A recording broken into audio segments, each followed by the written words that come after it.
Well, hi everybody, Hubby here with Just About Anything Garage, and we're back on the 64 Correct Craft. We're going to go ahead and continue that, and in this video, this is going to be the intro for getting this thing set up so that we can put the floor permanently down. If you remember where we were, in the last video we had the floor all done. I had the brackets for the mounts for the engine set up, and what we're going to try and do in this video is get all the underneath stuff done, get everything, make sure it's all located correctly, and then button up the floor and pull the floor down tight with all the stuff that's supposed to be underneath all set up and ready to go, so we don't have to play with it. We'll probably pop a hole in here with an access port so that we can get to the shift arm, and once we mount that, and the bilge pump, which we'll go ahead and we'll get mounted in. And we may put an access port back here if we think that we need one to go ahead and get underneath and service some of this stuff, but I think we can reach most of that. All right, so if you guys will hang on tight, we will go ahead and we'll get things started and jump right into the video. I hope you enjoy. All right, so the first thing that we did here is we pulled the mounts out, right? And what we did was we set the mounts up with the engine mount pieces on it. Now this isn't set up for its final run. All I did was I popped into these braces here a couple 1/4-inch holes, and we drove in, like, what are they, 5/16 lag bolts, just to pop these on temporarily for now, so that we can go ahead and we'll take them over here. You'll see that real shortly. We're going to pop them on the motor. We're going to pull the motor out of its stand. We're going to pull it up. We're going to put those on there, get everything co-located. Then we're going to put it up on this baby, the gantry crane. We're going to run the boat underneath it, and we're going to drop it down just the way the floors are currently into place, line it up with the back, get the engines where it's supposed to be, mark the place of where the mounts are going to go, make sure that everything is kosher. It looks like it's going to go together real good. And then once we do that, we'll take everything apart again, and we'll go and drill these out to their original sizes, which are going to be let's see, we're putting 3/8 bolts, 3/8/16s in there. So you're going to put 3/8 holes all the way through, and then we're going to measure out the lengths that we need. We're going to let the bolts extend probably 1 inch to 1.5 inches below each of the bolt marks. There'll be another 2 in here that we'll go ahead and we'll drill, and then we're going to make motor mounts. We'll show you how to what we're going to do there, basically out of angle iron. This is 1/4 inch, 1.5, 1/4 inch, 1 inch, but what we're going to do is go to 1/4 inch, 1.5, and then we're going to back it with a plate, so it'll sit on the edge of the engine compartment, right? We'll sit on the edge of the engine compartment like this, a little bit bigger, okay? And then on the back side of the stringer, because we will have access behind the floor, because we'll pull the floor up, we're going to use a flat plate that'll sit, and then we'll put bolts through it, and it'll squeeze it. And then on this top side here, what we're going to do is drill the 3/8 holes and put nuts on the bottom and weld them, and then we'll countersink these so that when you drop this in, everything fits. And then what we'll do is we'll just then screw those bolts directly down onto the angle iron, right? Underneath here, it'll be sitting on it. This is 1.5 inches wide, so we'll use 1.5 inches, and we'll back it with some flat to clamp it between the stringers. And the reason we want to clamp it between the stringers is those stringers I made hybrid stringers, meaning that I took 2 smaller pieces, put them together, and they're laminated, put them together with a fiberglass epoxy, and so when we go to, if we were going to sink full lags in there, we might split those, and we don't want to split those. So what we're going to do is make a mounting system that cross bolts across them, because it's stronger, and we won't go ahead and we won't split them. When we do the little smaller screws to put the floor down, that's no big deal, because we're going to space them about every 6 inches, and they're little in diameter, so they're not going to split on that. And we're going to pre-drill everything, of course. We'll pre-drill with a tapered bit to put it in there, and then drive brass silica screws into the floor. We decided we're going to go ahead and glue it, so we're going to glue the floor down and make it everything really tight. once we've located the motor, once we know where everything is, once we put the motor in there, we'll throw the cover on it, make sure that it fits. We'll throw the seats in, make sure we got good distances, and we'll just check everything. And we'll go from there. So let me go ahead and get this, these mounted onto the engine, and we'll get the engine hung in the air so that we can go ahead and do a sample run, test fit on the boat, and you guys will see it all. So stay tuned, we'll be right back with that. Right, mounts are on it. Slid right on, right up in it. Just loosen these bolts up on both of these, put them on up, and then tighten them down. Here's on that side. Here's on the port side. And you back up and you look at it. It's the angle that the engine will sit in the boat. If you imagine that this is the bolt hole going into that place that we made for it, the bilge area, it'll sit like that.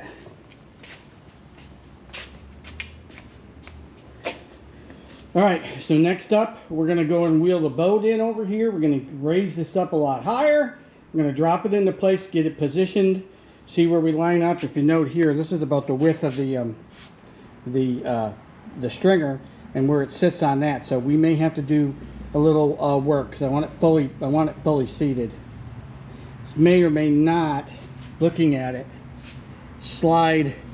We may or may not be able to loosen and adjust them and slide them over to get them lined up. We may be able to, because there's certainly room here for this back one to come over this way, and probably a little bit, yeah, there's room for this one to slide over. So what we'll do is we'll loosen the back, we'll loosen them all up once we set it, take the hammer once we got a little weight on it, and get them all straight to where they're supposed to line up, and retighten them down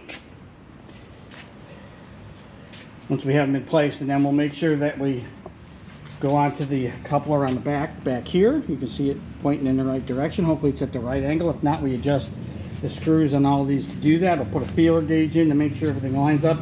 There's no force tweaking it and pulling on the shaft. Get everything set up. All right, so hang on and we'll come back with a boat underneath it. All right, so we got the gantry crane set up because you can see the motor's hanging. It's about 45 inches. We need another about 10 inches or so, maybe a little bit more to clear it. So let's go ahead and keep cranking it. And I can raise the top of the crane if I have to, another one. I've already put it up what I thought would work. We'll just keep going. Get her up as high as we can right here. I think it'll clear. And then we'll lower her down into the boat. I gotta move the boat in to the bay. Ouch. Smacking my fingers. See where we're at, shall we? Do a check here. I think we're up above where we need to be. Okay, she sways gently.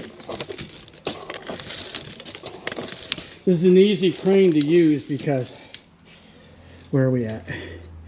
51. Okay, yeah. So let me finish raising this. We're at like 51. We need another 2-3 inches.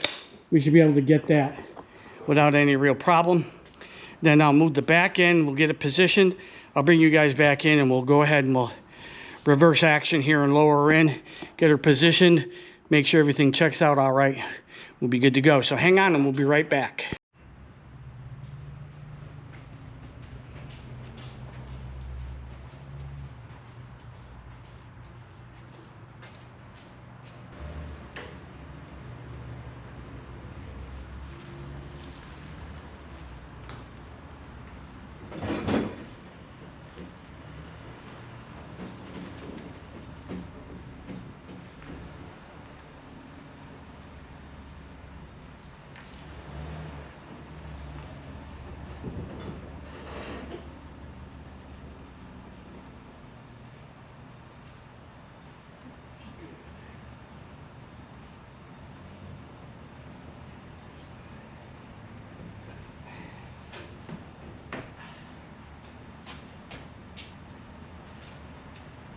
Okay, we're lining up pretty good here.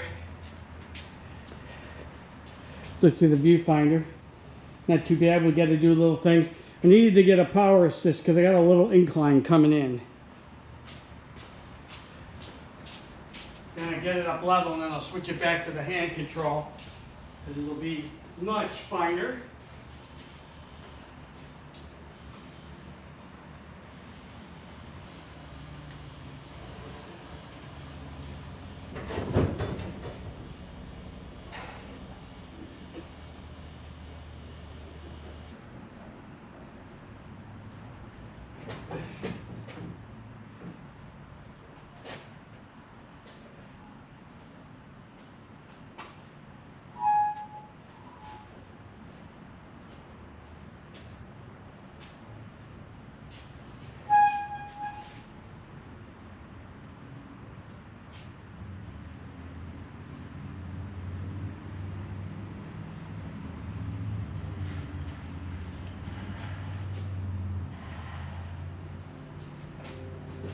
See where we're at here. Oh, pretty good.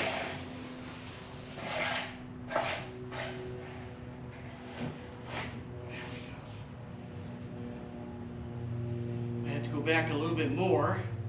We could certainly align the motor like that though, even though we're a little crooked.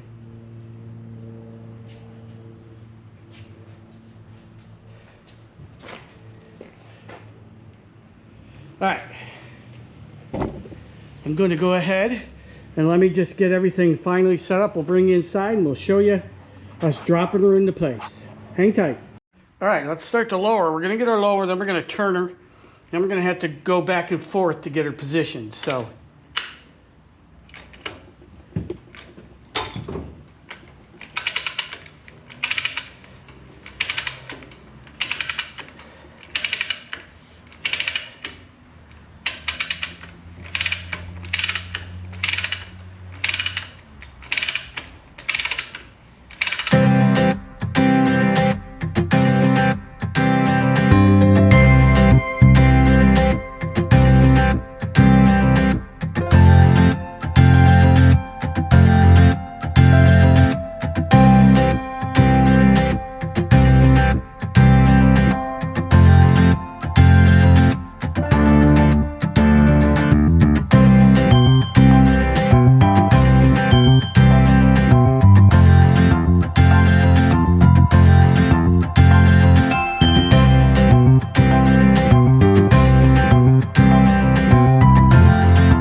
up, let me show you what I mean. See where we're not quite hitting that, so we're going to loosen these up and pop this over because we can do that. That one's lining up pretty good. It's good up front. This one could use a little tap. We'll loosen them all up, get everything slid over in position. I'm going to pull it back and get the angle adjusted here for a good lineup. back needs to drop down a little bit, and that means the front's got to come up. I got to see where this should be, because it can slide forward more. There's plenty of shaft on it, so to figure out exactly where the shaft has got to be. So we'll go through that. But let me get some tools. We'll get these set so that they're firmly supported, and then we'll worry about positioning the motor. So hang on tight. We'll be right back. All right, so that's about where she needs to be. She'll have to sneak back just a teeny bit, or we're going to pull that rudder a little bit, that propeller a little bit more forward. The propeller is set at 1 inch. The very front edge, the leading edge of the propeller is set 1 inch from the rudder. That's optimum. So, you know, we'll end up at what? 1.25 inches if we pull it forward. We're going to mark it here and make a notation that we might want to be 1/8 of an inch back. I'll measure that to see what it is, because then we can push the propeller back and then bring it back up. You notice that we're high in the back. We're going to need to come down to hit the angle, which we'll do that next. We'll go ahead and we'll make those adjustments. But it's sitting where it's supposed to sit, position wise, pretty much. Creaky creaky, and where it's going to go. So we'll do that next. We'll show you cranking that down. I might drill a hole and stick a screw in it or two, just so it won't move around from anywhere. All right, but that's positioned. The rudder and the propeller have the right relationship where they're supposed to be. I've got the wood mounting poles as far out as I can get them with the mounts. Remember, we're going to put angle iron there, so underneath those, that's what we're measuring for. And we're going to make our little metal mounting brackets, so we're not going directly into the stringers. All right, so we'll be back on the next step. Hang tight. Okay, so we're laying on the floor here on the boat. Got it more or less lined up. We're about 1/4 inch from where it's going to sit in terms of back, so we'll keep that in mind as we make these measurements. What we want to do now is, there's the shift rod right there. Take a measurement from the floor. It's about, what, 2.5 to the center of it from a height. You look at that, and then we want to come over to the front. And how far from it is it from the wall? Let's shorten this up a little bit. It is too short. The length of it somewhere. There we go. Let me get this done. It's got a very narrow range because of the width of the tape measure. I'm going to take and do that.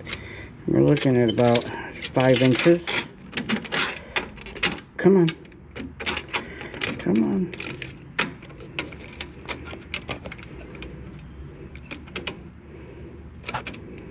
Five and 1/4, something like that. Let's lengthen it a little bit more. See if we can't get it to bend a little. Take a right angle measurement here. Yeah, so we're looking at about 5.5 from the side. Get it to line up right.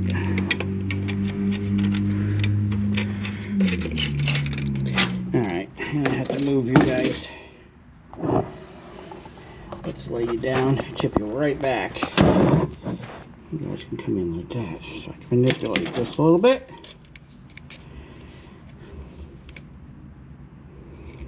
And we'll change our direction of measurement because we know it's like 3.5 plus another. Let's see here. That distance. Pull it out and look at it in a minute. Plus from the edge, we're looking at what? 1.5 plus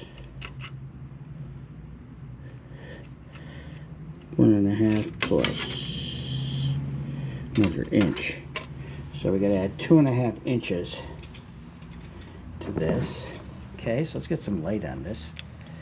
It should tell me what the distance is, somewhere around here,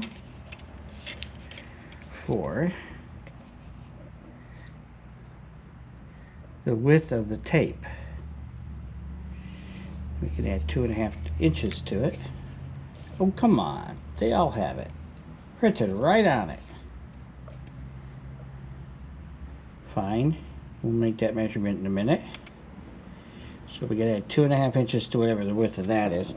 Okay, and the height, if I recall, from there is 2.5. Okay, so what we want to do now, I point you towards the ceiling.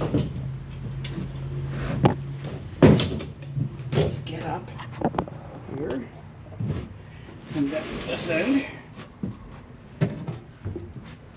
where the rod's going to come through. Measure here out. So we gotta add 2.5 inches because that was set at 6, right? Let's get it reset. So that was at 6. So 1, 2,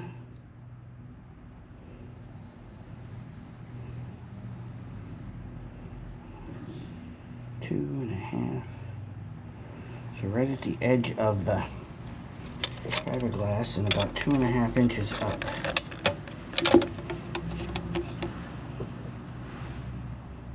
Is right where it's going to hit.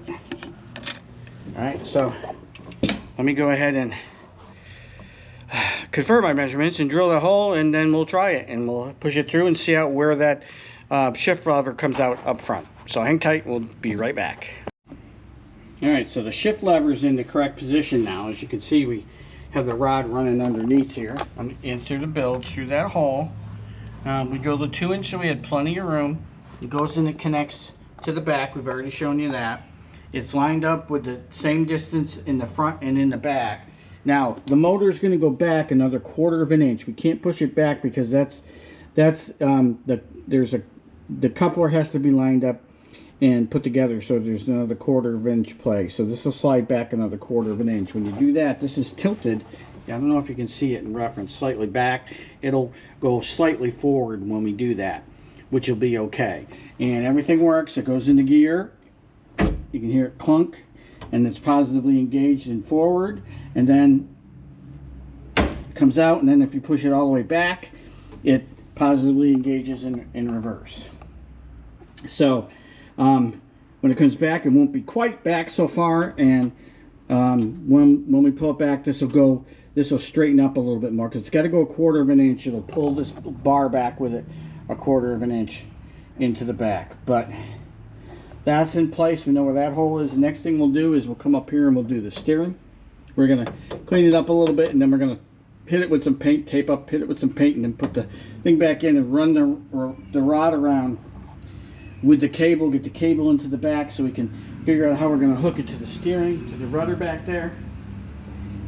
And once we do that, then we'll poke that hole down here, and then we'll put one over on this side where we're going to run a conduit for the electrical to go all the way back, so you can pick up the blower that'll be in the back there, the gas tank fuel sender, and the light that'll do that. And then we'll have an exit port here to come up, connect to the engines for starting and monitoring of oil pressure and water temperature. And then once we've got that and we've got those all in place, the only other thing that'll run will be the gas. So we'll probably put the gas tank up in, get it set, because you'll have a fuel line that come down in the back. So we'll run a preliminary fuel line on there so that we can go ahead and connect to the gas. So what we're trying to do is get the underneath in the bilge area all set. We're going to need to put in a bilge pump, which will be, let's see, where's it going to be? Right here. There's the drain plug there, so we're going to stick it right here. Right on that spot. We're going to epoxy a piece of wood down that's sacrificial. We're going to mount the bilge pump to the wood, and then we're going to also put a 2 float system in, a low float and a high float. Low float will initially get it so it's turned on. Once the high float is triggered, the pump will actually come on and it'll stay on until the low float drops out. That way you don't get this surging when you have a certain level there. And we'll have about, I don't know, maybe a ½ inch difference in the height of the floats to do that. We're going to probably make a bracket for this to go behind here on the front and come over here, go over here, and then maybe one down into the bottom of the stringer there, so that this doesn't, you know, because if you put enough, you're going to end up bending the rod. It's a ½ inch all thread with spacers to get it out where it needs to be. We got a captivator nut on the back. We'll tighten that up a little bit more. You can see it right there. It's got 2 bronze bushings in there, so it's not in the wood and it won't wobble around. The bushings are set so that they'll just fit in there. The other reason for the bracket is I want to put a Hall effect sensor. We'll glue a magnet to it here and put on the bracket a Hall effect sensor so that we know when it's in neutral. And we'll have a neutral. I'm going to wire in. It didn't come with one in each here, but we're going to put a neutral safety switch in there so it won't allow the starter to engage unless you're in neutral. All right, so that's where we are. We'll be right back when we take our next step or any other interesting stuff that we need to do. Okay, back on the boat here, and we got the steering in place. I was going to paint it white, but I didn't have any, but I had the blue. I think I like the blue. It looks good. But it's up in there.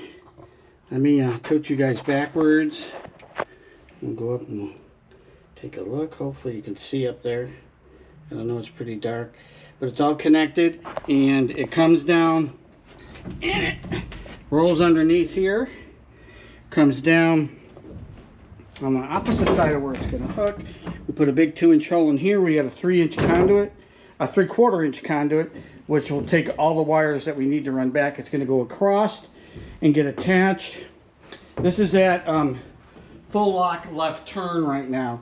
So when we hook this up, we'll probably trim that end off. There's a hole there. We'll change out the stud, how it mounts, and then we'll figure out the length of where this needs to mount.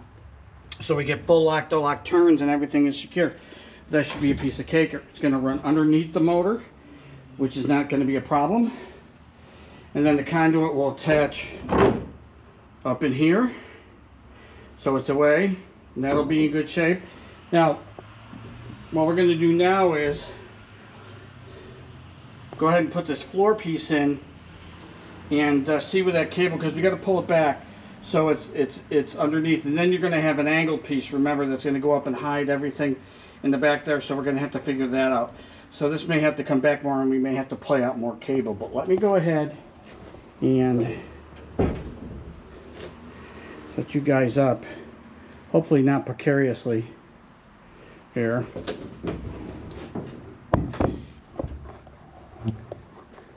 Hopefully you won't fall where I've got you. We'll pull that front flooring piece in.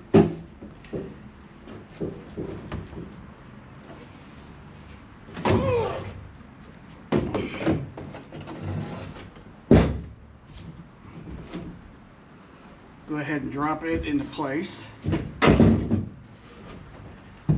See which side we decided to have up here.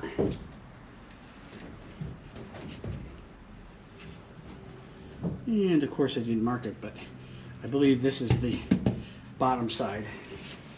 We'll see. Get this out.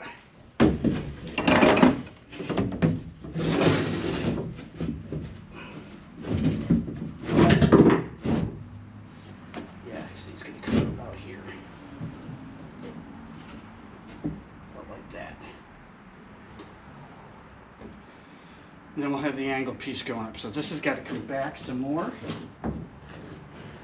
We're going to end up playing the cable out some more to it.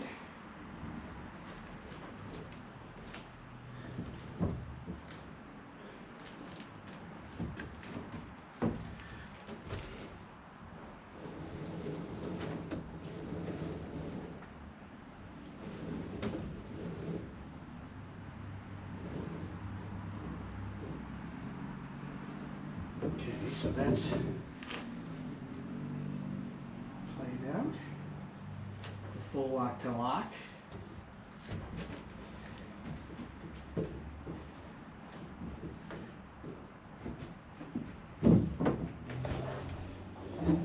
it like that. So this will need to come over and attach onto that.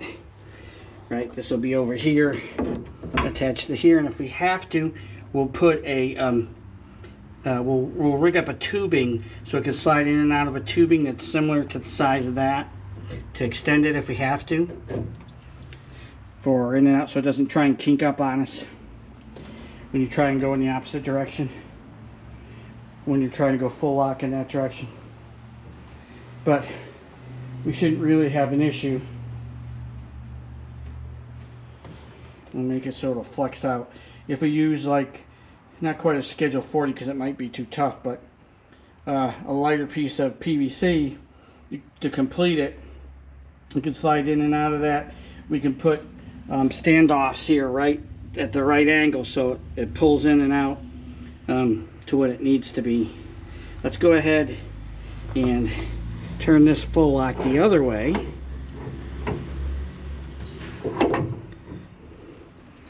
Should be about there.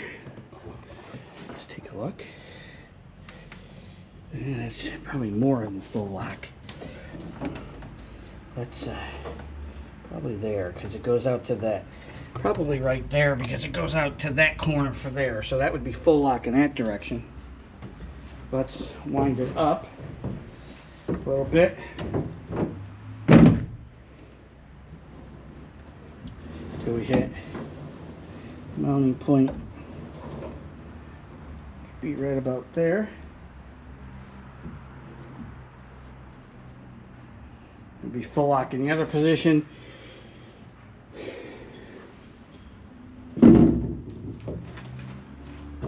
So we should be fine. We'll just have to make an end, and then we'll just play with it till we get it to work really consistently and good. You see it's going to go off at an angle on the back there, which is fine. We can get that set up, so we'll do that. That's where we are. Okay, so we're gonna get some of this stuff secured down and cleaned up a little bit. We're gonna get our angle board done and up so we know what we're dealing with there to block that off. And what I'm gonna simply do is I'm simply gonna measure from wall to wall width.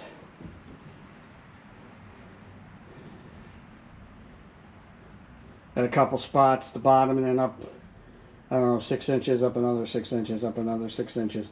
And we'll create, I have enough of the foam from the templates to probably make a template for that. Sure, the template works, and then we'll put in the piece. We'll make some angle pieces. We'll probably do the angle pieces first, just make them out of 2x6s at 45s or maybe 35s or something, so that it'll rest and mount to that. Do the angle and hide where this cable comes down, and then you'll have electrical that'll follow it and go into the conduit as well. Alright, so quick update there. We'll be back with the next step. Alright, kick panel template in place. I think that'll do. It's at a 45-degree angle. I mean, if you sit down in the back seat and there wasn't any obstructions like the front seat in your way, you'd be able to look up under, but that's not really a big deal. It's just basically to cover the basic area, but to notch it to get the steering cable down, as you can see here. The electrical will also follow that pathway down and under and then through the conduit, but it fits pretty well. So we can cut a piece out for that and get that ready. Then we can start securing things underneath, getting them in line where they're going to be. And secured, we'll actually get the steering hooked up, so it'll actually work. So that's where we're at with that. Just a quick update. We'll go ahead and we'll get that, and maybe we'll put the whole floor in just to see how it looks. All right, we'll be back. All right, so we're sitting in the boat here. We got the flooring down. I've got it tacked down with just a couple screws. I've got the front seat in it because I wanted to see the position with respect to the tilt board, the kickboard. And it looked like it was going to be close, and it is. It's too close. As you can see, I'm knees up in this thing, and I'm short. So anybody who's tall is going to have a problem here. And so we're going to have to take and extend it and push this forward. So we may have to lengthen the front piece. If we do, we'll just put an additional piece on, and then we'll just push this back so we can get some comfortable leg space. We also ran cables, put the choke cable in so it runs down underneath. This is the throttle cable. It was originally on a foot control for it, but I don't like the foot control because if you hit waves, it bounces and changes your speed. So I have a Moroso arm lever control with the white knob. Here's the base for it. We're just going to stick it in right about here. That was the other reason why I wanted to put the seat in it and get positioning for comfort of where that's going to be. That way you can go ahead and you can push your throttle forward and you can hold it in that, but it'll just hold in that position from it. For that. And then the other thing we did is looking backwards here over the seat. We run most of the stuff that's got to go underneath, with the exception of the actual wiring that'll go in, of course, through the conduit pipe. You've got the throttle cable coming out right about where it is, the choke cable extra long, the steering cable there that will maneuver around and get. There's enough play that we'll make things work. We'll go ahead and get everything connected and we'll make things work. May have to work a little bit down here. You can see where that loops out of the steering, comes down. I had to notch it there. If we're going to push that back, we're going to push that back, which will pull some length out. So we may have to do some rerouting or figure out where everything needs to go to make sure that we have enough length to go back there. Now it's sitting right at full turn right. So you're taking a starboard turn. That's where the cable's set up right now. So what we're going to do next is we'll actually hook that up. I managed to knock that steering wheel right there off. Broke it, of course, plastic on it. So this is the one that came with the other one that I had. It may or may not work. If not, we'll look one up and we'll get one on there. We'll figure it out. But that's where we're at. Seeing where things are, and we're getting to the point now where I think we can go ahead and get our mounting brackets for the motor together, because we got to take the floor up. I stuck a couple screws in it to keep it down, but we got to pull the floor back up and out because we got to design it and move it around. Actually, the back piece has got to go in. We'll put the mounts where we want them. We're going to have to mark the sides where it's going to be. And then we got to pull the floor up because we got to get a plate behind it in order to bolt everything in. But I'll show you that process as we go. But that's where we're at right now, and just hang tight. We'll be right back. All right, so here's how we get the steering connected. That's right about midships now, meaning it should be going straight. We cut off, you can see it right there, the little screw part that was on it. Remember, this was originally used, the cable was originally for an outboard connection. So we had to rig it into this. And what we did is we put on a 3/4 inch piece of electrical conduit. It is sized entirely to come in here. This has a raised ridge where this nut right here that I have clamped used to go up, and you'd screw it onto the thing in order to make it work. So what we did is we used a 3/4 inch clamp here and a 3/4 inch clamp here. This hose clamp tightens around where that is. It brushes tight, so this won't come out or do anything. And what it's designed to do is as that moves through an arc, it allows it to go in and out like this, and just secured at the very end, and it should be fine for what we're doing. The cable then runs down back underneath, and it shortened the cable. I mean, it pulled it tighter coming down out of the underneath the dasher. So let me show you that. You jumped the gun and making it. Oh man, I keep slamming down my butt hard on this piece right here because we have it set on a 45, but you can see where it's done here is this is pulled more in now, so this is like up a lot higher, and it's still hitting that pipe. So we may have to make a new one if we wanted at a 45 and cut a slot that starts, you see at the top where it's really wide. We'll narrow it up. We'll trace the cord to get its width and keep going until it hits where it's going to go, so it can drop down at 45. You'll have a narrow slot in there. Hopefully it won't go down too far and make it unstable, but it works fine. I'll show you here. We got the black steering wheel on because I broke the other one. I'll let it fall off. We're about midship, so I'm going to point you back there. And taking a right or port turn, which pulls that in just like that. So that's the maximum there. Go back to midships. And then we're going to go do a left turn or starboard, or a port. Yeah. Starboard, we just did starboard, we're doing port. This will turn us left about the same degree. So it's about a 3-turn lock to lock for that, but it works just fine. Allows it to move and wiggle out. You put it in the tube because you don't want it to kick up when it hits pressure, so it uses the tube to keep everything straight. And everything works just fine. It's nice and smooth up front here. So that's in good shape.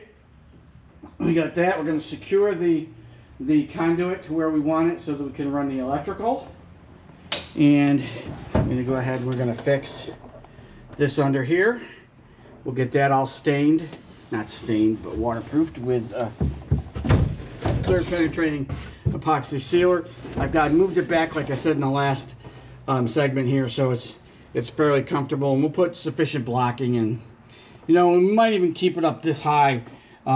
This is probably almost 90. It's not quite 90, but it's close to that. And we'll figure out what we need to do to secure it so it stays nice and tight. It's going to need a little bit in here because this is soft. You can push it in. It flexes a little bit, so we'll put it bracing behind that as well. All right, so that's where we're at, and we'll be right back. We're going to try and get this thing wrapped up here. All right, so quick update here. We got the frame piece in, and it's pretty firmly attached here. Now, what we were originally going to do, what I wanted to do was, we have these T-nuts right here, right? So you can see what they're about. We were going to insert them into the back side of this stringer right here, okay? So that we can take a screw and can put a screw in, and it would capture it. And the reason for that is the floor has to go down first, right? So we're going to cover the back side so we won't have access to like put a bolt in. But the problem I ran into is you have to drill a 7/16. You can see it here. I got it set up on a tape. A 7/16 counter bore for the barrel of the nut to fit into. Now what I tried to do originally is I drilled my 3/8 hole for the bolt size and then tried to wobble it, but it won't hold. It won't hold on the back. They turn, the nuts turn and they don't see correctly. So what I did was I put them on this side and put them in the back so they act as studs, right? So on the back of the, you see just the bolt right there. On the inside portion of the angle iron and in there is the T-nut, so it holds the bolts in like that, okay?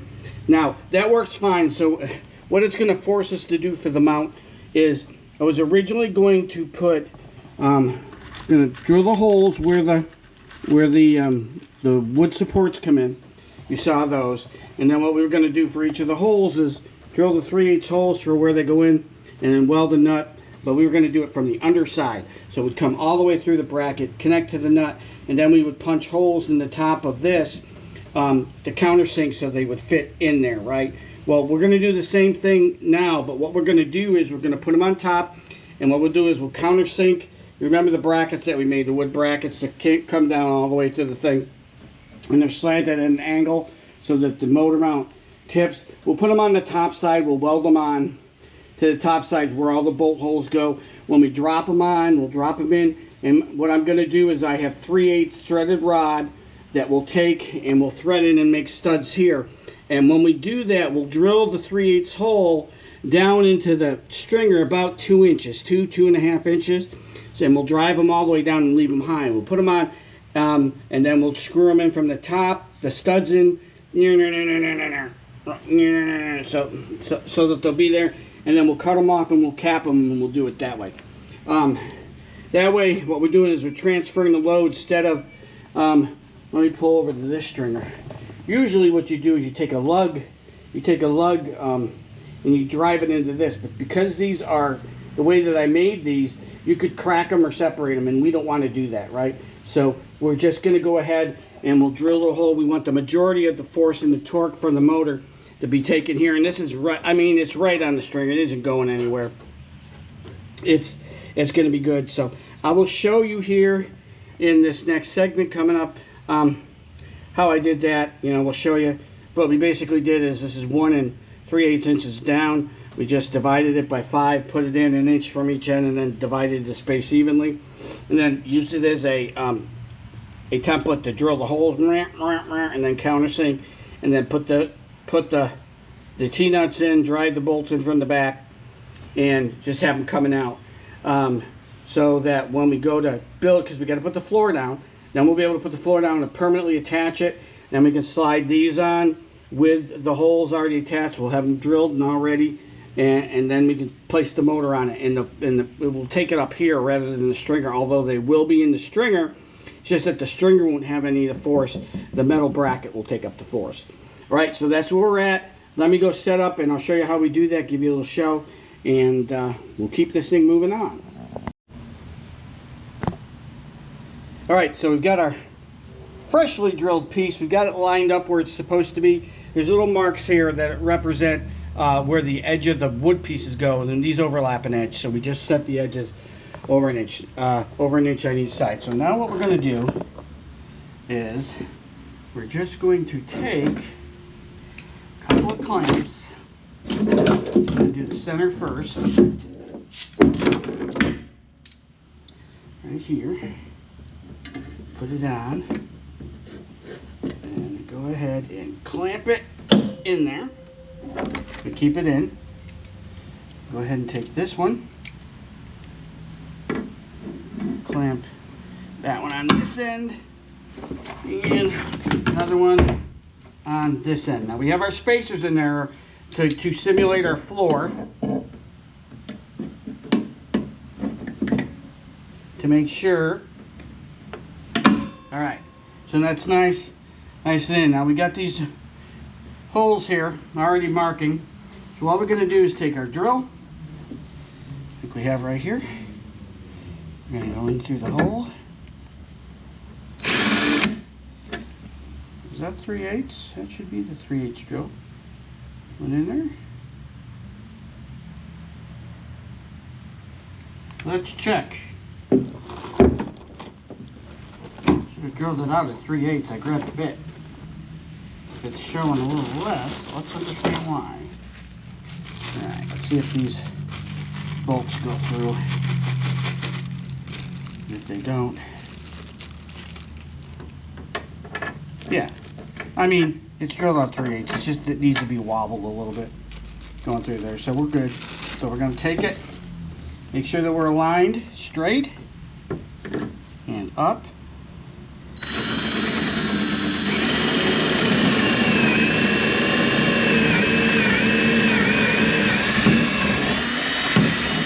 And just going to drill these holes to make sure that they're straight.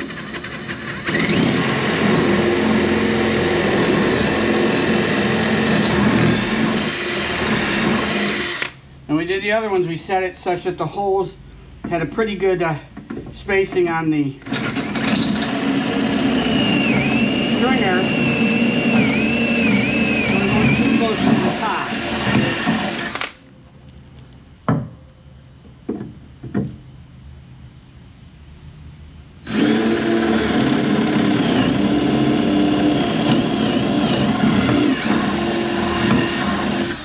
One more at about where you guys are, so let's move you.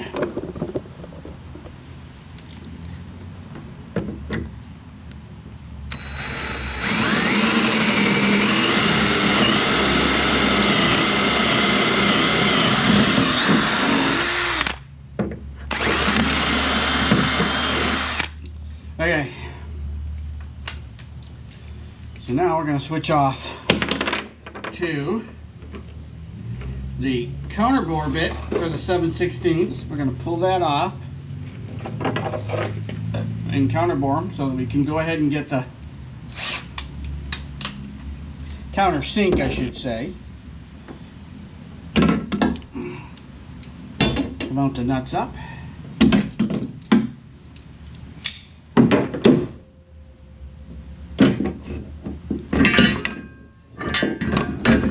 Voila. Holes. Now, take it and just countersink it a little bit. Gotta be careful because I want to pull it all the way through. Go to the tape. Edge.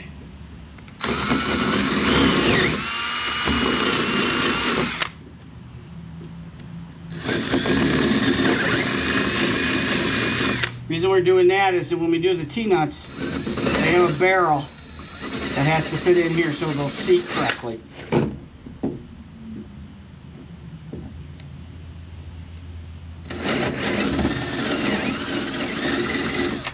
Just like that. All right, now we're going to set the T-nuts. Start off with this one. Here's the T-nut here. I'm going to go ahead and take, sure we are, our bag of nuts, bag of bolts, wherever we put it. You see this is all black on the top here? It's still tacky because it wants to be sealed out from oxygen to totally cure. It hasn't totally cured yet, so the top remains a little bit tacky. That'll happen when we glue the top down to it. But it's picked up the fuzz because I was sitting here from my shorts. So we may have to clean this a little bit before tacking that floor down on it. That's why it's all fuzzy like that. All right, where are you? Here we go. 1, 2, 3, 4. Where's the number 5? Because we used it to check things. Then we put it down. Of course, it's laying around here somewhere.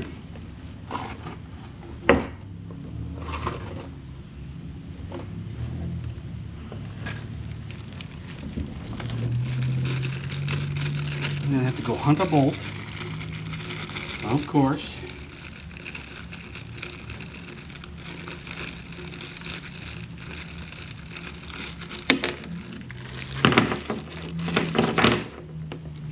Nope, they're all there.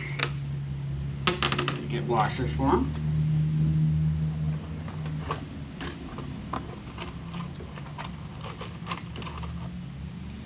Okay. Take a bolt. Take a bolt and thread. Go ahead and stick the barrel in. Leave in the back. Like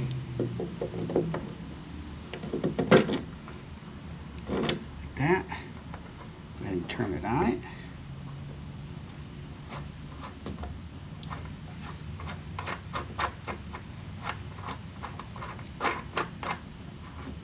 Turn it till it just begins to touch, just like that. Then we're going to take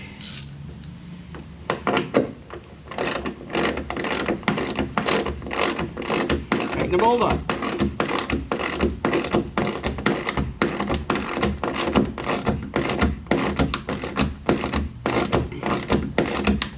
Just like that. Okay, and then we're going to do 4 more, and then it will show up in the final result of this. Voila! There you have it. All we did, we just mounted up with the bolts. It's got a washer, it's got a lock washer, it's got a nut on the back. And we have 2 matching ones in there. Now, so to reiterate, these are originally in the design for the boat when they did it back in '64. They put the floor on top, then those tilted, slanted mounts would just go on top of us, and they would drive lug type bolts in it, lug butts, down into the stringer. But the way that we did the stringers, right, because we did the composite stringer, we took 2, these are like 3/4 each, and then we laminated them together with epoxy, a thickened epoxy, and a sheet of biaxial weave fiberglass in the middle to make composite stringers, so we get the exact width that we want. And they're very strong and very durable, and they're not going to really rot because they're all coated with the fiberglass. So what we'll do next is we'll finish up everything that we have in here. We're pretty much got it together. We're just go do one last check to make sure that we're good, and we'll get the floor down, and we're going to put the floor down permanently. We'll go ahead and we'll epoxy. We'll go ahead and screw it down. We're going to go ahead and do the front one. We're going to the kickboard. We've got penetrating epoxy, so we'll go ahead and we'll get the penetrating epoxy on it so it's all sealed up. We'll get it mounted in place. We can make sure all the wires are around it correctly, and get the floor in. And once the floor is in, we'll pull these up. Obviously, when we do that, we'll reinstall these. We'll then put it over, drop the motor down, mark all the things, do the drilling, put the bolts on it. Take it off once we marked everything. Do the drilling of it, put the bolts on, weld the bolts on, countersink the bottom of the mount hole so they'll fit over the top of the bolts, and then go ahead and drive them in to make sure everything lines up and fits so we can get it connected to that. And once we do that, you know, we're ready to really start rocking and rolling with this thing, because we'll be able to mount the engine up and get the throttle cable and the choke cable. I added a Morris control over there. We're going to do that instead of the foot pedal, so it'll be on a lever arm rather than a foot pedal, because when you hit the foot pedal, it gets bouncy when you hit wakes, and I don't want it to do that. So that's where we're at, and we'll bring you in for the next step, so hang tight. All right, so I'm out here in the evening today because it's been hotter than hell here in Agawam. You know, it's the end of September, September 29th. It was almost 90 degrees here. It was 94 in the shop, and I'm like dripping sweat working on saying, this is foolish. We'll go ahead and we'll do stuff in the evening. Anyways, let's see where we're at. What we're doing now is we're fastening the ones where the engine's going to be. We don't have to worry about the front one just yet. All tightly down. We're screwing down screws every 8 inches or so. And what I meant to do was snap a line here, but the line didn't come out very well. So came up with a new method to do that. And I'm going to show you quick what we're doing with that, and then we'll show you the finished results on how that goes. Okay, so let me point you down so you can see. Put you down. So what I'm doing here is we're drilling, right, because we don't want to split the stringers underneath. So we go to the end here, we're going to drill a hole. The center of the stringer. I'm going to take a screw. Once I go get the screws, which are right up here on the front of the boat.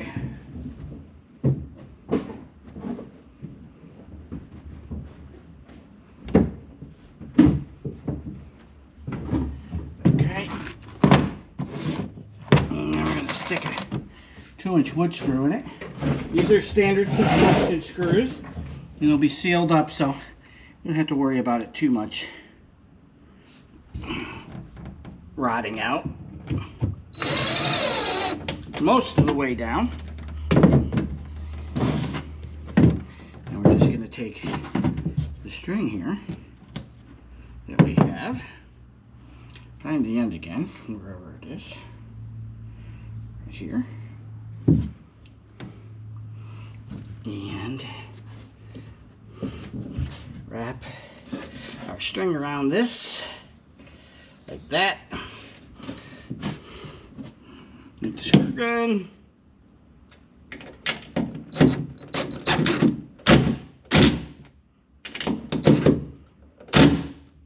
Make sure it's pinned down good, just like that.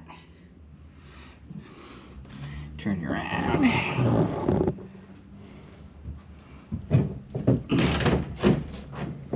Go up the other end with our tools and our string. Do the same thing right in the middle.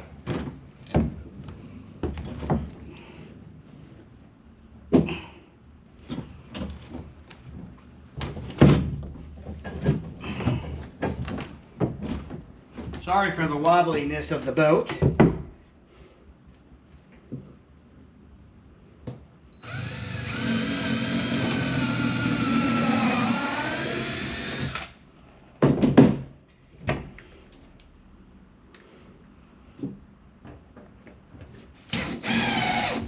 That one in, pull it tight, wind it around, put that down. Voila, right in the center of the stringer.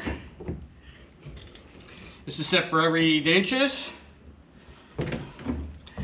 The tape measure. So then just come on here.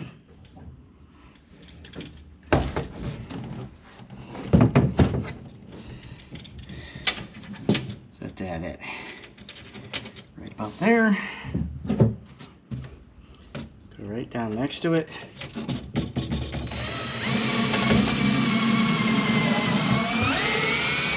Right in the middle of the stringer.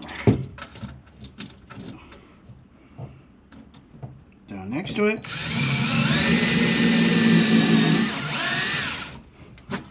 Middle of the stringer. You get the idea. All right. So you start with this, and then when you're all done, if you don't fall down, you end up with this.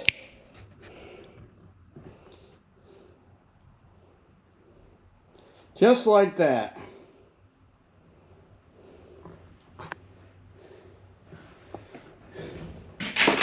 Look, knocking crap off. Tying it down tight. There's still the edges have to be fiberglass, and we still need to glue it down, but got it down for our purposes, which is to, oops, why are we squeaky there? Oh, it's right on the edge. So it's pushing down. Once we fiberglass it in, it'll stop. And what we have to do here, we're gonna get the middle frames up, is we gotta clearance this because this is sticking out in some places. So I'm gonna come back and trim it back so it's even, so it'll fit the way it's supposed to. But there we go. I don't know, 40, 50 screws later. Floor's down. This corner's still up. That's still up. Before we permanently do it, we might try and clearance it a little bit more so it'll sit level. I don't really mind it curling up a little bit because when one, it's behind the seat, and two, if water gets there, it's going to roll it off under the back and towards the center, and it won't stick on the sides. So be in good shape.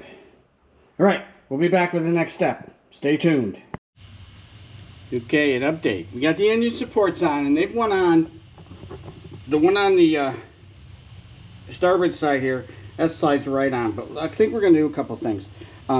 I clearanced the angle iron using the 1/8 inch bit so that they'd slide on a little bit. But I think we're going to take them up over to the press, actually pop them off, and clearance them to like a 30 seconds over all the way around, so that they, you know, they'll slide over the 3/8 a little bit bigger, a little bit better. I have an index drill bit set, so we can do that. Over on the port side, everything came together and fits good too. The only problem that we have is that we got a little bit of a bulge or a rise in the floor. Starts a little bit behind here. It's actually probably right in this section right here. You can see it. It's causing it to twist. This isn't up. You can see these are the same length bolts, so we should have about the same length as that bolt over here, and we don't. Plus the fact, I don't know if you guys can see it, but there's a curvature. It's twisting like this when it does it, because it's there's something that's heaping it up here. So we're gonna have to pull that off, see if we can't fix that and get that to be a little bit lower. Is either pull it down tighter or see why it's humping up and do something to do that, because you don't want it to be flat and then all of a sudden the mount to curve out like this. It's pretty pronounced. You can feel it here where it goes flat and then it just like rises right up. So we probably have a hump here where it didn't lay down, and we'll pull them off and we'll see if we can't make them lay down. But they're in. Everything looks good. They're tight. They'll be a good mount. I mean, once we get them mounted to it, the motor's not going to break free from that no matter what. So just a little quick update, and we'll come back as soon as we figure out what the heck's going on over on this side, and we'll show you, and we'll go ahead and we'll correct it. It's been about 1 minute since that last segment here, and what you can see here is you can definitely see it's humped up right here where that is. And what probably that means is that there's excess epoxy here when we did the stringer, or a piece of the stringer is rising up out of the top. So what we're going to do is we'll pull this back piece off, we'll pull all the screws out of it, we'll lift it up, and we'll plane this so that it's level, and that'll drop, and then that won't be a problem. We'll have that covered. No big deal. Just, you know, this is why you put things together like that, so you can find out what the little issues are that are going to impede you, and you get them corrected. But we should be good once we got that taken care of. All right, so we'll be back once we pull that up, and we'll show you how we level that. Probably just going to use a grinder and do it level. I could also pull my planer out if I wanted to, but I think we can do it with a grinder and get it to seat and set down.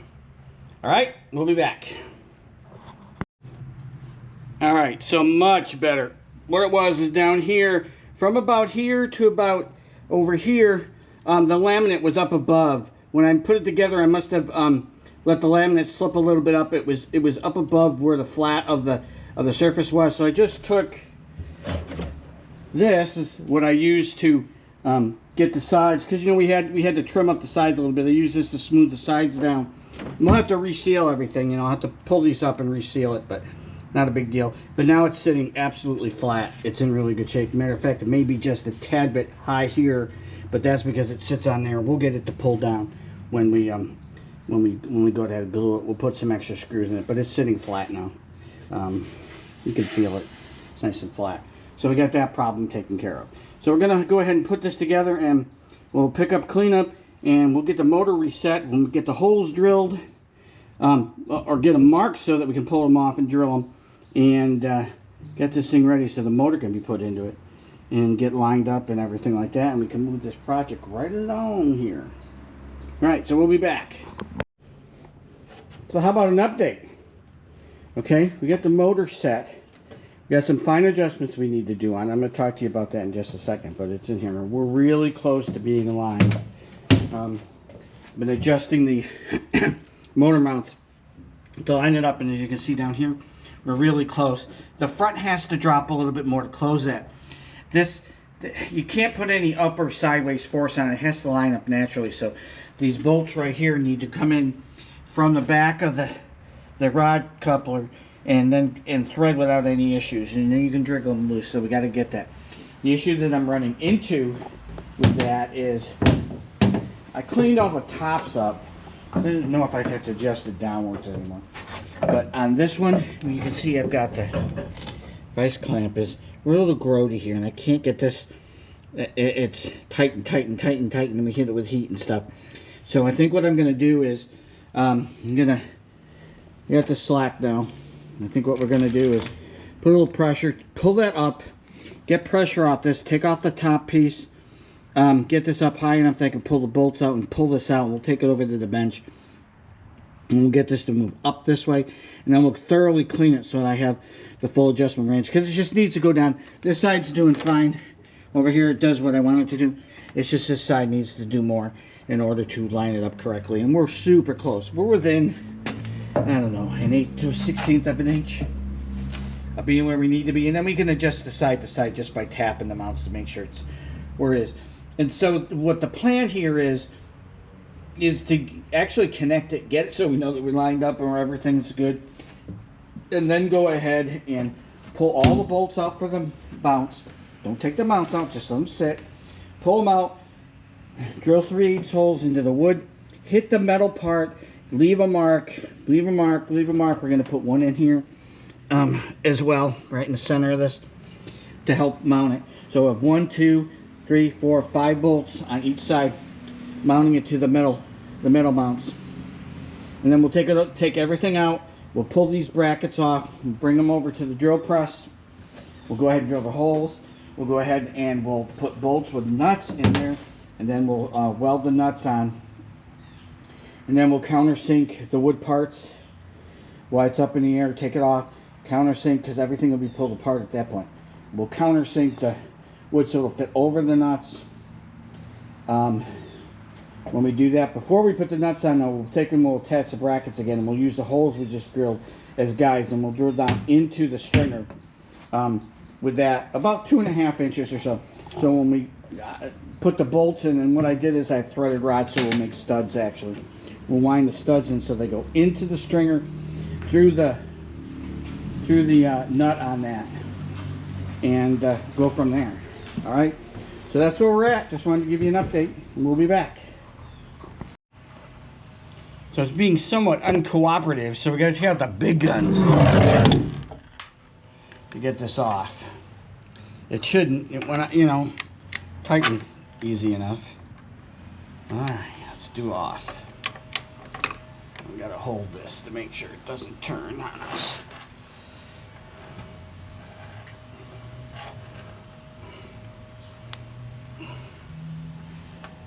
Okay, let's get you.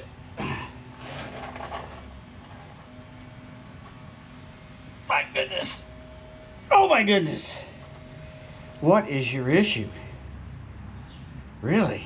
I'd use the impact, but I don't have a wrench big enough and a socket big enough and a half.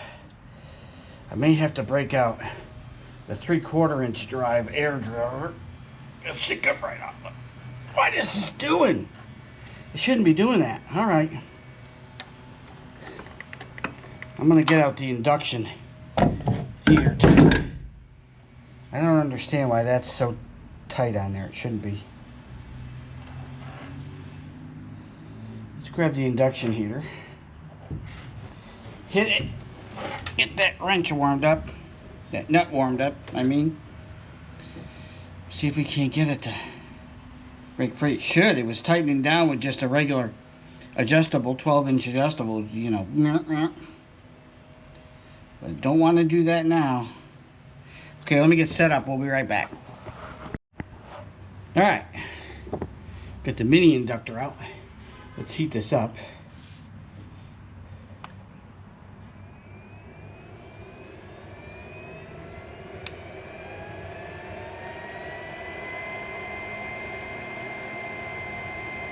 Get it good and warm.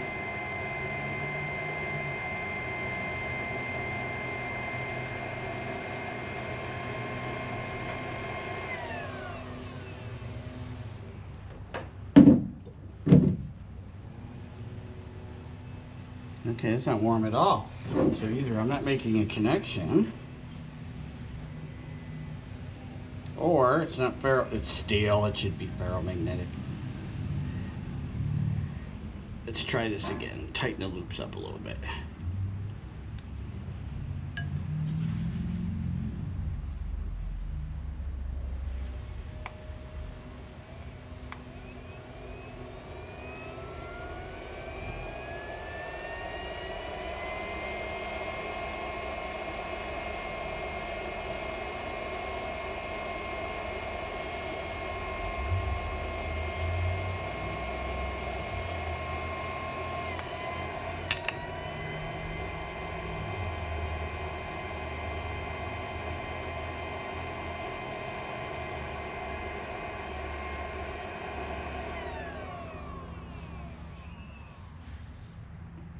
Okay, what's going on? Why are we not heating that up?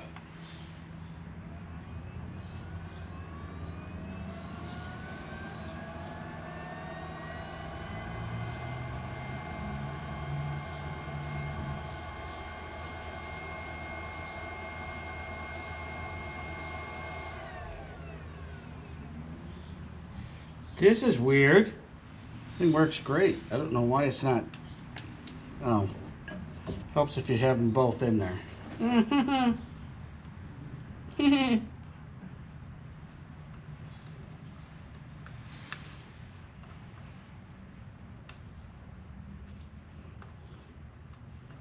There we go.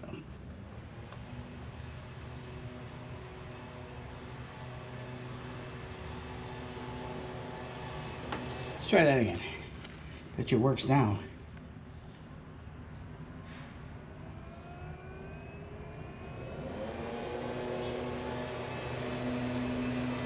Oh yeah, seeing the juice start to bubble.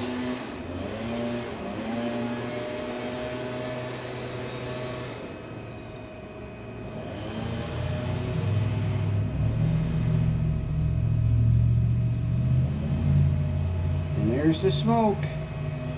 Yep, we got it hot now. Oh yeah. All right, let's see if we can break it free.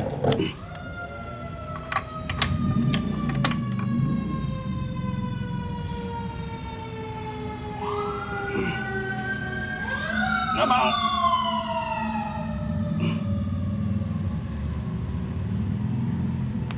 Oh my goodness. What is going on? Why won't that come free?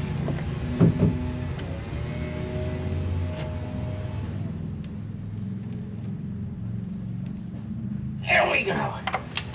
Got it that time. Sorry it's moving around.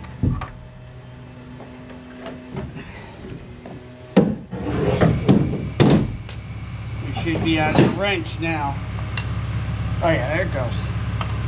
Okay, cool. Still a little warm. We got it. So we're just gonna pull this one off. Remember, we just put these in with a couple of lags. We just didn't drill it all the way through. We just didn't even drill it out 3/8. Come on.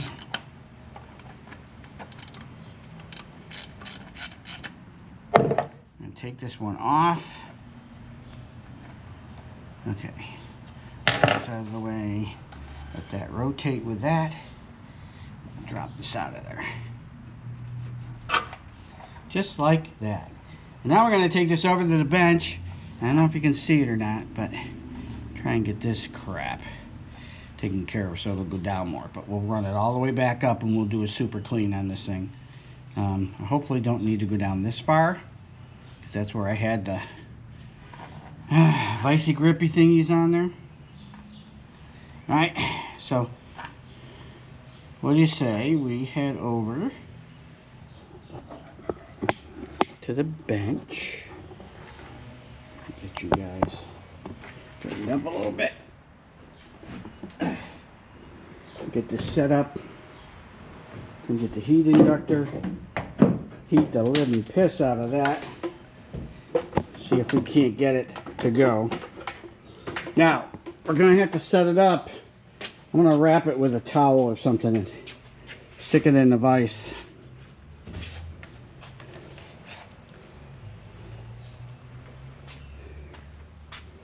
To get this done, otherwise this base will turn. So you see it's loose here because it's just mounted in rubber, which we don't want to destroy.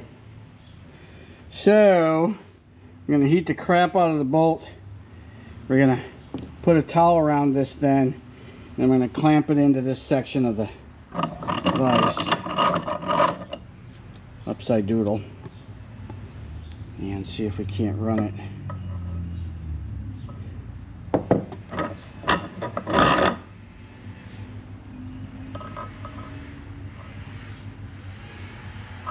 Down without damaging it. First we'll take it over and we'll do a little wheel work on it. How's that? That's probably a good idea, huh? Get you guys set up here.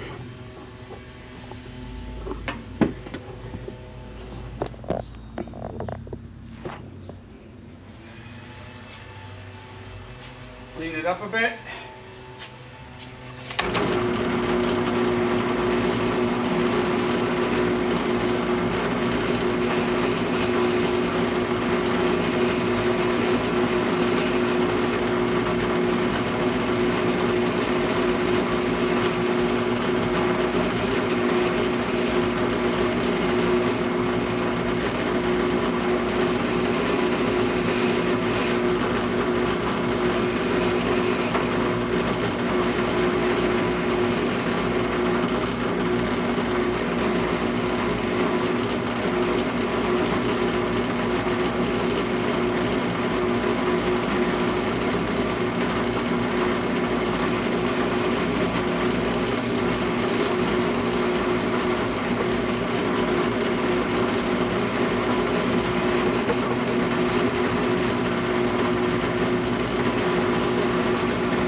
Alright, that should probably do it till we get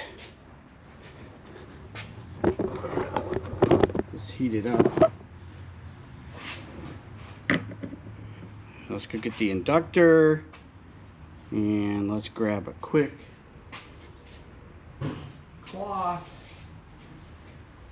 Let me pull it together and be back. Otherwise, this may take too long on editing it out. Alright, so hopefully we've got that in there tight enough that we will be able to break it free. And we don't have to take it all the way off. We just need to move it up so we can clean it in here and see what we can get to. But let's go ahead and put the inductor back on it like this and juice it.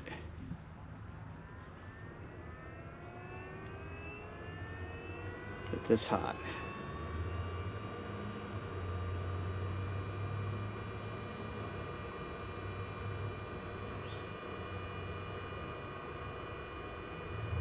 Torchless, I love it. Getting good and hot. Steaming off. Okay, let's see if it'll move at all.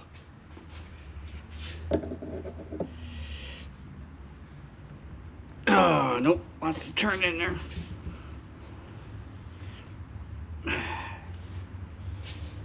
May have to go to a hammer still.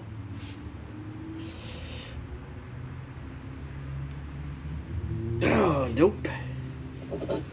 Holy moly frijoles.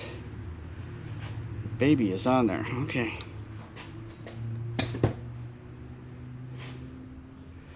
Let me go grab a hammer. We're going to tap it a little bit, and then we'll wrap the wrench a little bit, see if we can't get it to break free.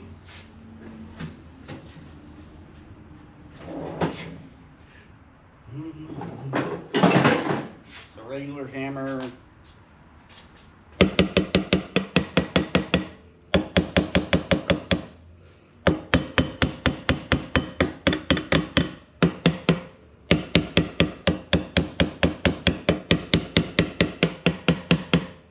Use an impact, but I don't have a socket deep enough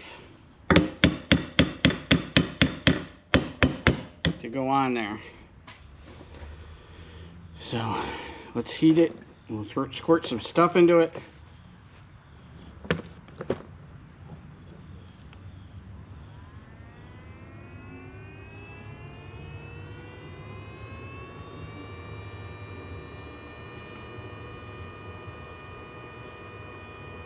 If you don't have a mini inductor, get one. It helps.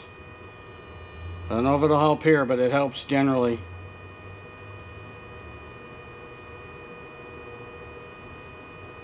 Good and hot. So we get some stuff in there.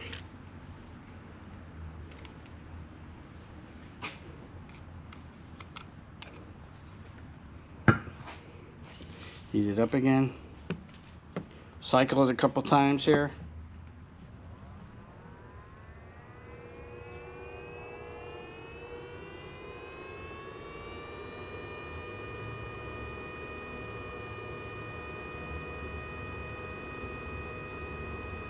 Not supposed to do it more than 6 or 7 seconds. So, see what happens. See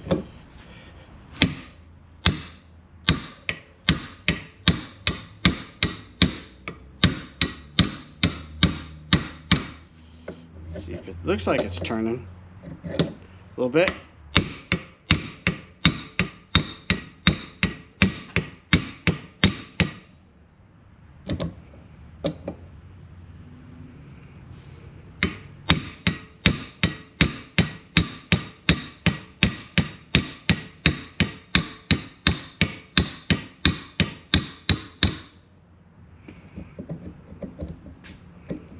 Looks like it's holding. Don't detect the shaft turning, I hope.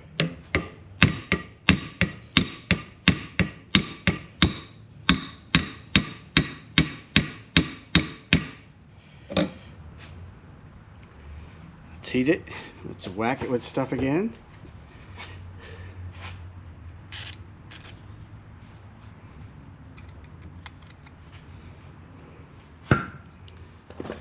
Just keep doing that till we get that baby off.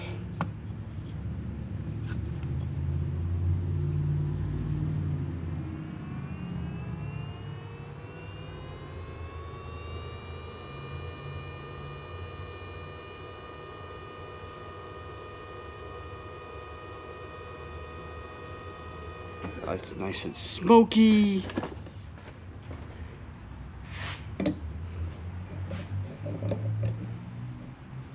Down there.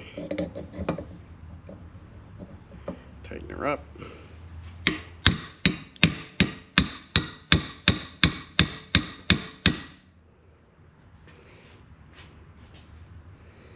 Doesn't appear to be turning.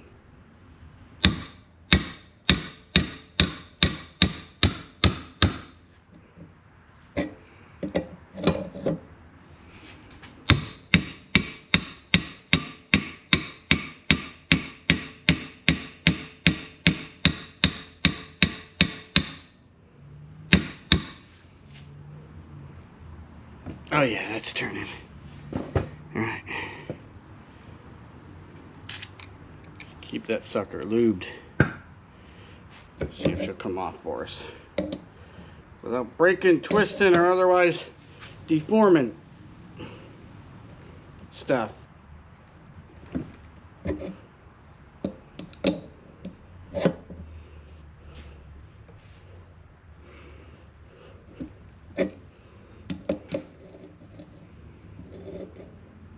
Come on, slide on there.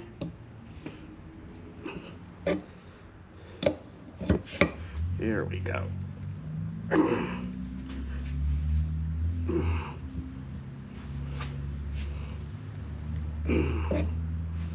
Still pretty dang tight, let me tell you. And it's fine thread, so it's, you know, like a millimeter a turn.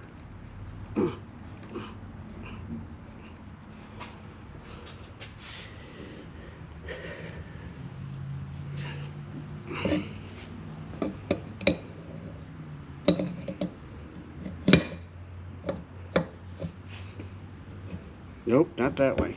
That's for sure. Don't do it that way. Just gonna do the old back and forth bit. Let's heat it again.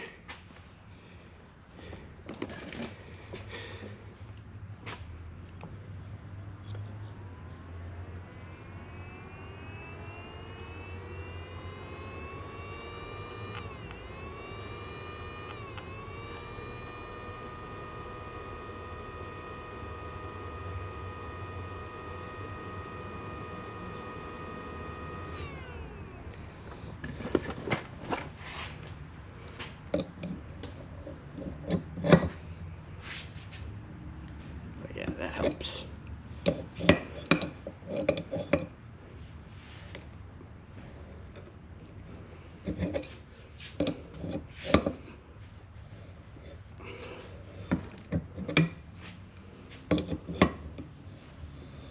Here we go.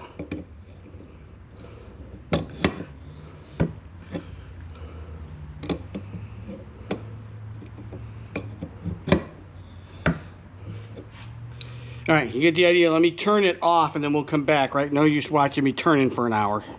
Be right back. All right, so we got that off.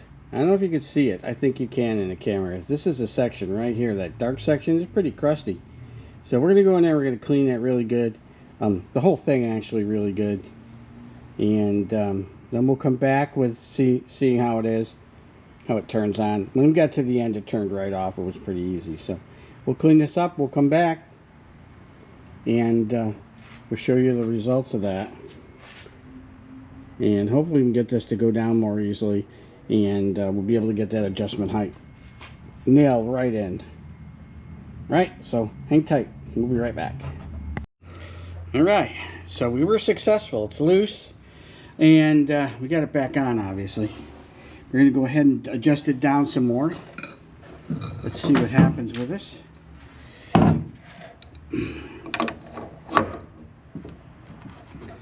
Hopefully you don't need the holder on it.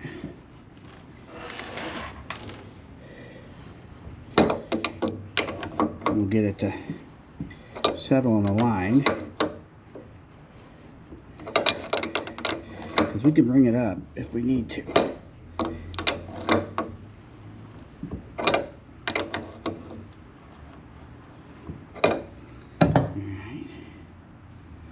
Check and see how we are in the back here.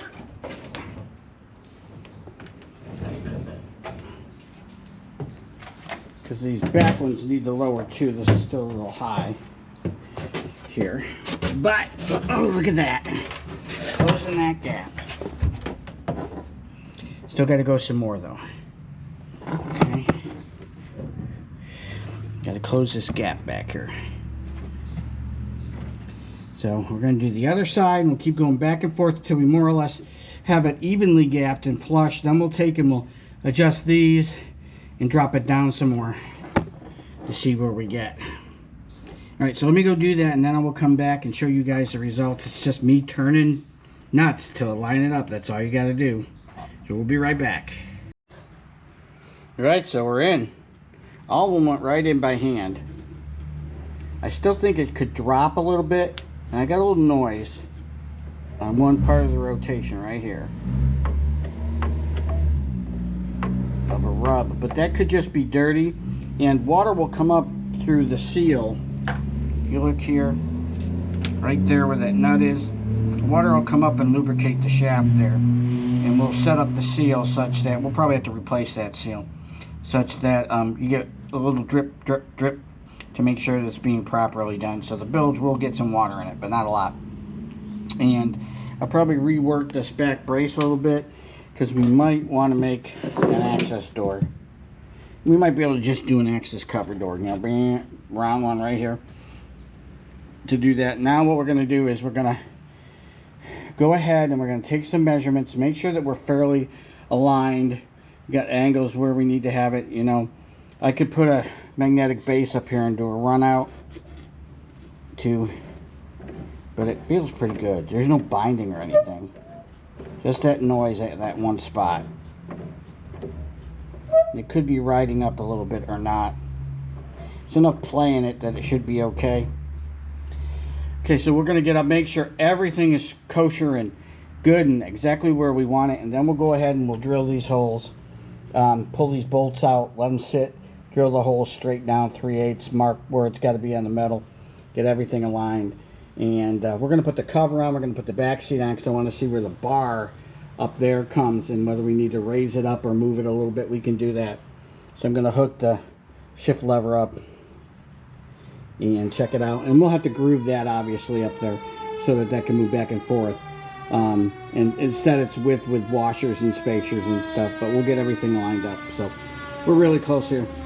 Everything's coming out good. All right, so we'll be back once we know that we're located in space where we need to be, but it looks pretty good. Okay, so I wanted to squeeze one thing in here. Before we go and we pull everything out and we go get everything drilled and all set up, wanted to go ahead and put the seat, the engine cover, and the back seat in, front seat, back seat, engine cover, to make sure that everything fits all right, and in turn it does. It fits really well. I also screwed this down so that we can lift it a little bit, like it's going to be used in its normal mode, to make sure everything lines up.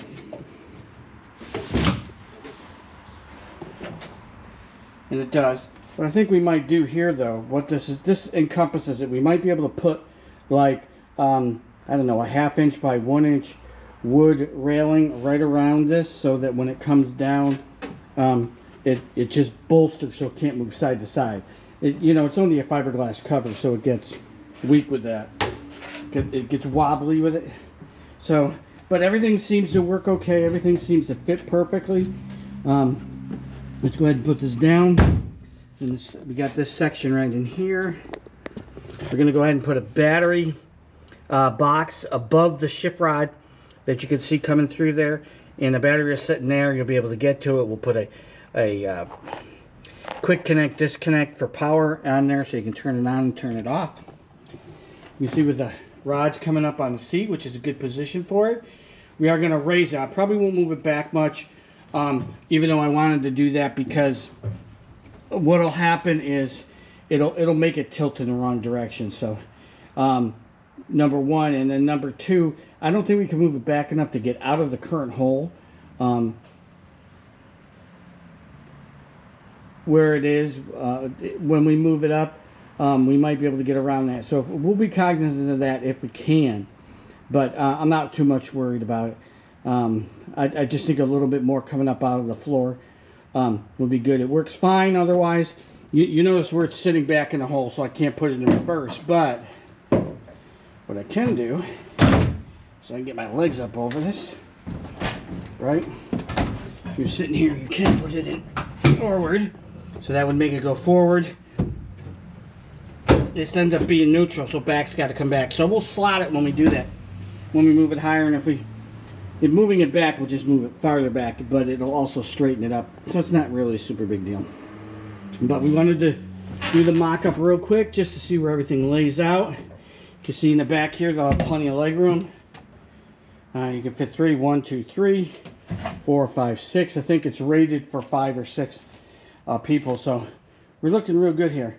So now what we're going to do is pull all this up and do all the stuff I told you about, in the previous segment. So hang on, we'll come back with that. But I just wanted to show you that everything is lining up really well.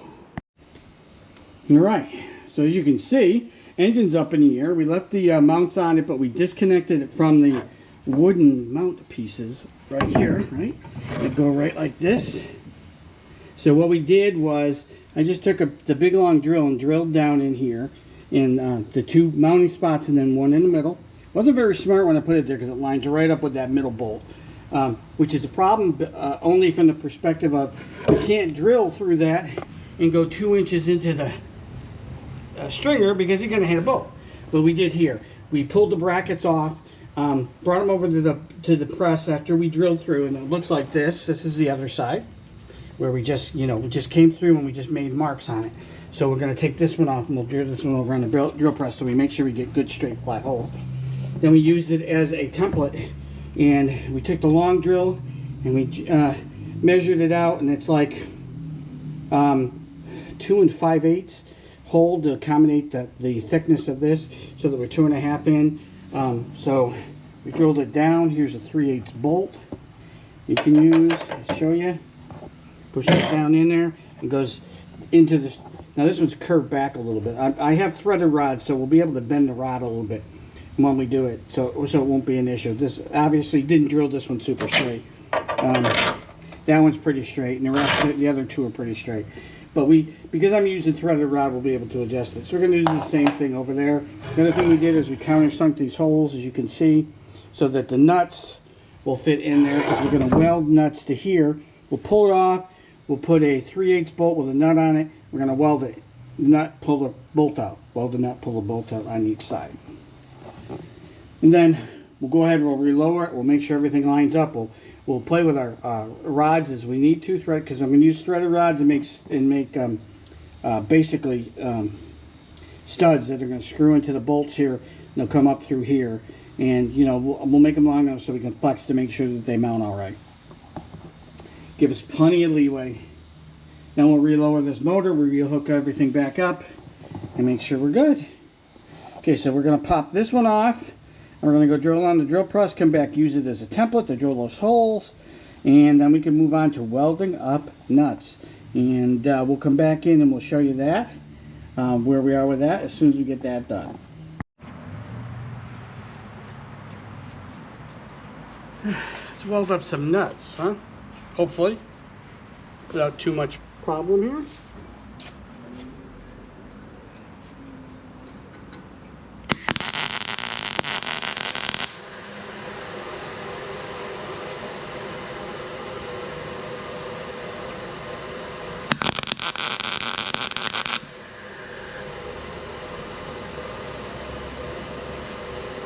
Yep, climbing up. Break that free. Let's do that.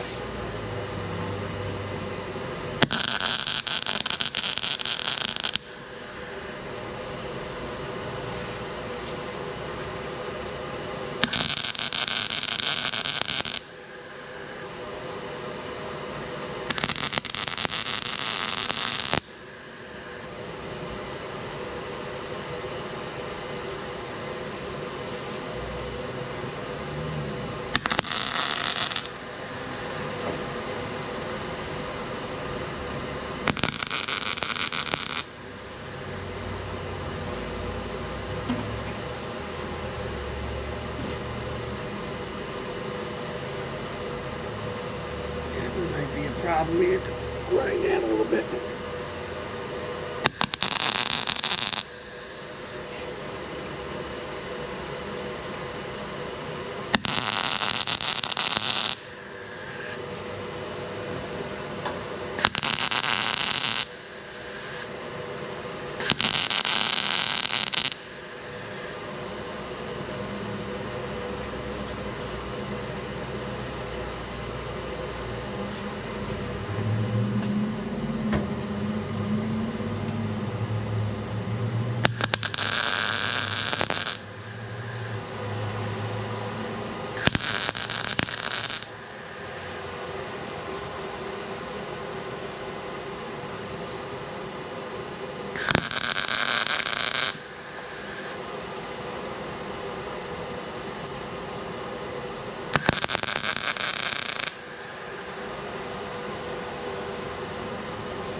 let's see.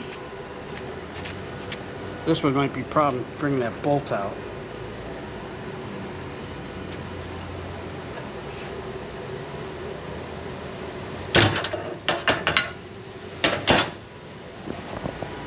If we can get the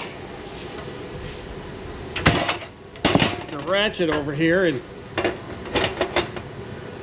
see if we can wind those out without breaking the nuts off. See if we got any penetration whatsoever.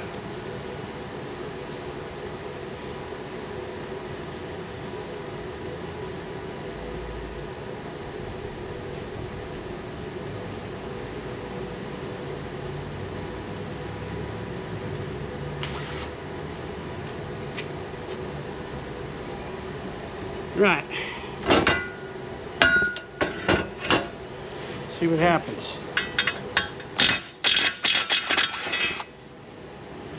That one came out. That one came out, didn't break the nut off. Wouldn't do that middle one last. Turn that one out. Oh, the bolt off on that one. Must have ended up welding the thing on. Yeah. No penetration on that. Let's see what the middle one does.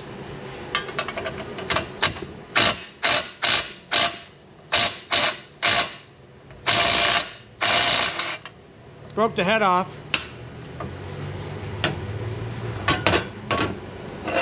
All right, so we got two that we got to fix. But you get the idea. We'll fix those up. We'll come back, show you the finish. Okay, this is the port side engine support here. And we were able to get the bolt off and the nut here that didn't go well and re-weld it, get a much better weld. This one was stuck, but the nut that the bolt that I was using, I was able to go ahead and get out of there.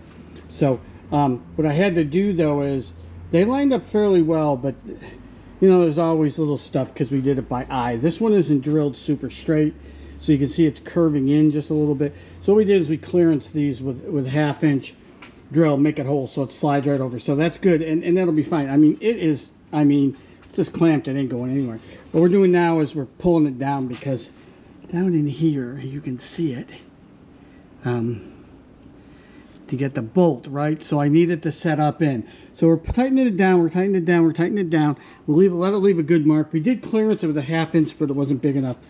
So we'll go back, we'll pop this off, we'll clearance them because it's got to sit flush, otherwise it's going to raise the motor up and we'll have to readjust the engine mounts to get it to go. And we'll do what we have to do, but try and get it there. Lost a little piece of it here, but I've got it, so we'll glue it back in once we get to our final point where we're putting everything together. You got the mounts to go on top of this, right? The mounts to go on top down on this end. Yeah, and then we'll bolt these. These are extra long right now because we're going to put them down into the stringers, right? And then leave enough to go ahead and clamp everything. So I made them really, really long, but we got it here. Now we'll do this is the port side. We'll do the starboard side next, get that all lined up, see if we can get that one down. And then we'll get everything clearanced. Everything get together, we'll get it back together, we'll get the motor remounted once we got it all together, and then we know where we're at. We can pull it all apart, we can get everything glued down permanently, painted, and then it can go together for the last time and put the engine in it, and it can just stay there until we're ready to crank and go. So we're making progress, we're getting there. We got to clearance stuff as usual. Nothing ever works out perfect when you're doing it by hand. We have to get some really precise fabrication tools to do that, but we're in pretty good shape. We'll get the other one done and we'll show you that, and we'll go from there. All right, we'll be back. All right, there it is in place, buttoned up the way that it's gonna be. The braces are all tied down. The stud bolts are already driven down into the stringers. In good shape, everything's lined up. You got that connected, it's not rubbing anymore when we do it. We have to still work on the shifter a little bit because we'll have to groove it to come back, and we want to move it up a little bit. In terms of the engine is, excuse me, it's in there, looks pretty good. Now, Only question we had is, remember we wanted to pull it apart and glue the floor down, but this is in and it's aligned good, so I'm recontemplating that. We may leave it as it is, paint around it, because I want to get some paint or some clear penetrating epoxy on all the wood parts, right? Because we got a couple areas we need to touch up, clean up everything, and then go ahead, the tutter bullet bilge area, we're going to paint white all the way up to the edges. That shouldn't be an issue. We can use a epoxy based spray can for that over top of the build paint. Then we got to put the access points into the floor. I can go every 8 inches with the screws in the floor. I can go every 4 inches. That'll tighten everything down. And then we're going to do a covering with it. We're still going to tab in the sides, right, when we get that done. So we can do that. So we may not glue this floor down. We may just screw it down and leave it as a screwed down floor, because we got everything aligned, and I'm not sure that I want to disturb it. Not that we couldn't get it to align again, but it is a royal pain in the backside to do. So we just may make our adjustments. We got to do that regardless of whether we pull it up or not, and then make our decision in the last second here. But kind of leaning towards stick a bunch more screws in it, and then tab the siding when you're done, when you're ready to make it permanent. And then you can go ahead and put either a good epoxy base, maybe a gel coat, which isn't epoxy base, that's polystyrene, or a good epoxy based paint, and then cover it with a marine carpet in the final form. It'll look really good. It'll be comfortable. It's just a matter of whether you think you're going to get squeaks or not when you're walking. I got a couple of them right now when we walk on it, but you know, we're not super down tight, and it's from the edges. Once you get the tabbing in on the side, those side edges won't move at all, and so a significant part of that little squeak will go away. So that's where we're at. Everything's tied down. We're in good shape. We'll go ahead and we'll get the very final pieces in. Bilge pump's got to go in up in this front section here. We'll pull up the front part, right? Pull that up. We'll do that. And we're going to route it forward. We're not going to run. It was the one I had in it before routed it to the back, but you know, that's a 12-foot run of hose for no reason when you can just pop it here, come up front, do a 6-foot, and have it pee out here, which is probably what we'll do. It's no big deal. So that's where we're at. We'll go from there. We'll keep you in tune and see where we're at. All right, so hang tight. Okay, so we slept on it a little bit, and what we're going to do is we're going to leave this in here. We're going to call this the finished connection. We're going to tighten everything up that needs to be tightened, get everything torqued down. Then we're going to work around it. We're going to clean up and then paint the interior of this just to finish it off. We'll use an epoxy based rattle spray can to do that. We'll shield the engine and stuff so we don't get overspray. These are all pressure treated, but we'll try and get those with some clear penetrating epoxy sealer. I have that. I got a couple spots I've got to do. We'll do that. And then what we're going to do with the floor is we have screws. I don't know if you can see them though. One there and one there. It's about 8 inches apart. We're going to have that and go 4 inches on those. I'm going to secure everything with that. We'll also use a thinner shanked drill to go ahead and pilot those than what I did before, to make sure we get a nice tight pull down. And then we're going to go and we'll put the sides in. We'll tab the sides of the floor in. And of course we won't do the front just yet because we got to get under there and do the bilge pump. We're going to put that in there. But then we'll go ahead and we'll get this all set and ready to go for marine carpet to go over the top of it. We should have this all, the floor and everything all set, so then we could clean up and put down the engine cover. We can get the seats in and get them cleaned up. We've got a whole bunch of work. I'm also going to get from Jegs a 7-circuit fuse box, which we'll put in there and we'll rewire this, and we'll move forward from that. But basically what I wanted to tell you is we're just going to keep the engine, and since how it aligned so well and we got no rubbing, I don't want to take the chance of pulling it out again and not being able to get it as a line to do the work. So we'll work around it. We'll clean up and it'll be fine. Everything will come together, and we're not going to glue it down in case we get into an issue, because if we get into an issue underneath, something goes, we got to get underneath it. We'll have to cut it if we glue it down, because there's no way it'll come off the stringers.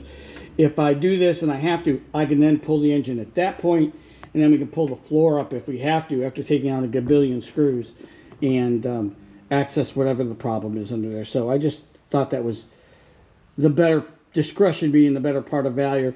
Even though we're going to go ahead and we're going to tab in the side of the floor onto the side of the walls, we can cut that with a zip disc right down the seam if we have to get it off, if we run into a problem. I don't expect us to run into any problems, but you know, do we have to? That way we can hook up the shift lever up here, and get our throttle linkages set up and get our choke linkages set up.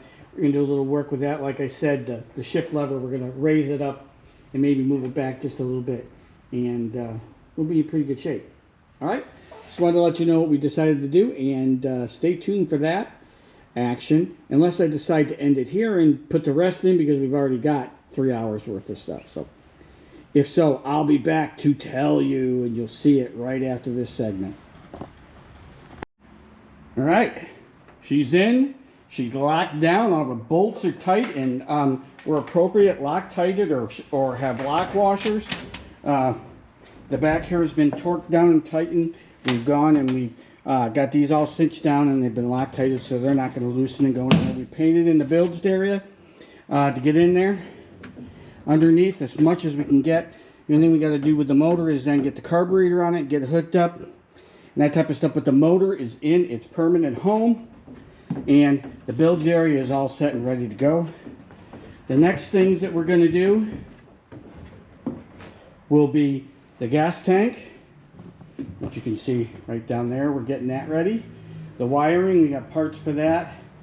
The bilge, remember, we're going to pull the front up and do that. But what we're going to do is we're going to end this one right here, because we got a ton of material, and we'll come back with you with the next part, showing you all the electrical change outs, putting the gas tank in, running the fuel line, hooking everything up, and getting the motor in trim so that it can actually be fired. Okay, so that's where we go. We want to thank you guys for sticking in and watching this. We got more to come on this. We're going to get her done by spring, so spring we can have the big reveal on how she came out, drive her around a little bit, and then we'll probably put her up for sale. So if you're interested in the 64 Correct Craft American Skier, once you see the project being done, you let us know, because it'll be out there. All right, again, thanks a bunch. If you do all that jazz for me, I would appreciate it, and we'll be back with another video. So you guys have a great one, and we'll see you real soon again.